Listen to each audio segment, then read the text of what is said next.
ठिकाणी काँग्रेसच्या बाजूने जनता कौल देईल हा विश्वास वाटतोय।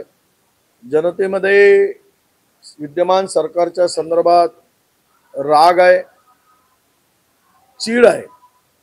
ज्या पद्धतीनं तानाशाही पद्धतीनं हुकुमशाही पद्धतीने सरकार काम करत आहे, त्यामुळे लोकांना भीती वाटते की आपण स्वतंत्र भारताचे उद्या गुलाम असू।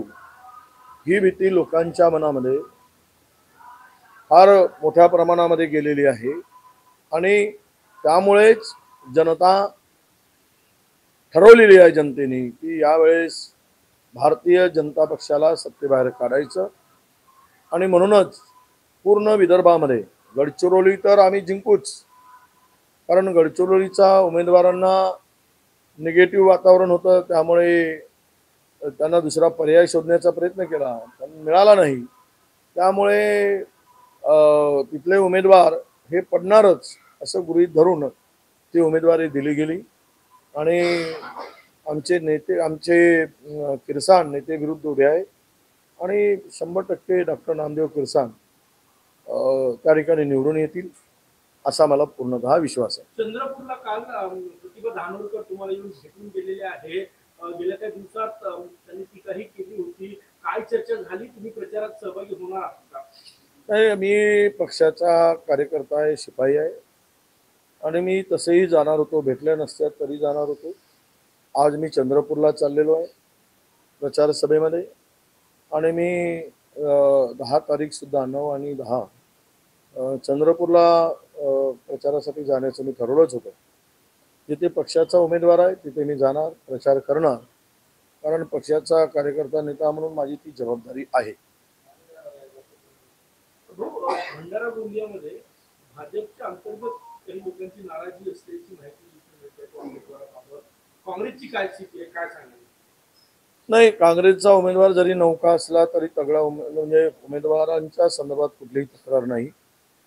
उमेदवारासाठी आमचे इंडिया घटक पक्षाचे लोक काँग्रेस पूर्ण ताकदीनिशी काम करत आहेत।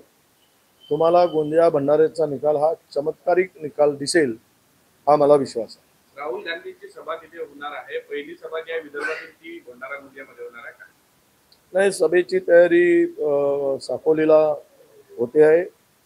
आम्ही सर्व त्या ठिकाणी विदर्भातील जनता त्या सभेला जाणार आहे आणि राहुलजींचे त्याग आणि त्यांनी जो संघर्ष सुरू केलेला त्या संघर्षामुळे जनजनामध्ये राहुलजींची प्रतिमा, राहुलजींचं काम आणि राहुलजीच्या संदर्भात जनतेमध्ये आशा, या देशासंदर्भात एक प्रामाणिक, इमानदार आणि एक समर्पित भावनेचा नेता म्हणून त्यांच्याकडे सगळे बघतात आणि त्यांच्या सभेला प्रचंड गर्दी असणार आहे आणि विदर्भातील या 5ही विधान लोकसभा क्षेत्रामध्ये त्या सभेच्या माध्यमातून नक्कीच तुम्हाला परिवर्तनची लहर लाट निर्माण झाल्याची दिसेल।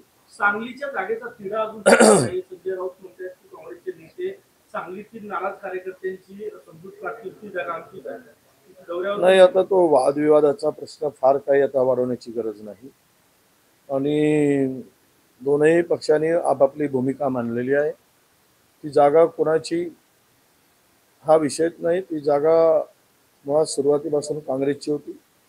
त्यांनी काही दावा सांगताना आम्ही कोल्हापूर सोडली, मग आम्ही सांगली घेतो आहोत वगैरे, तर या सगळ्या वादामध्ये आम्हाला फार काही ताणून घ्यायचं नाही।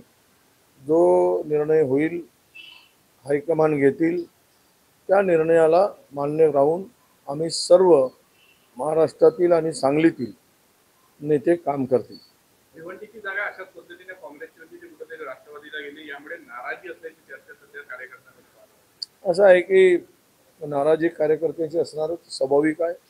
परंपरागत जागा ज्यावेळेस जातोय किंवा दुसऱ्या पक्षाच्या वाट्याला जाते त्यावेळेस सर्वात सुरुवातीलाच थोडी नाराजी असते, पण ती नाराजी दूर करण्याचा आमचा नक्की प्रयत्न आहे। खरं तर इतर जागा आमची नव्हती जिंकलेली, पण शिंदेच्या 7 खासदारांची काय गती झाली असेल। उद्धव ठाकरे भेटत नाही, भेट गेले तर त्यांना लोकसभा भेटत नाही म्हणायची पाळी आली.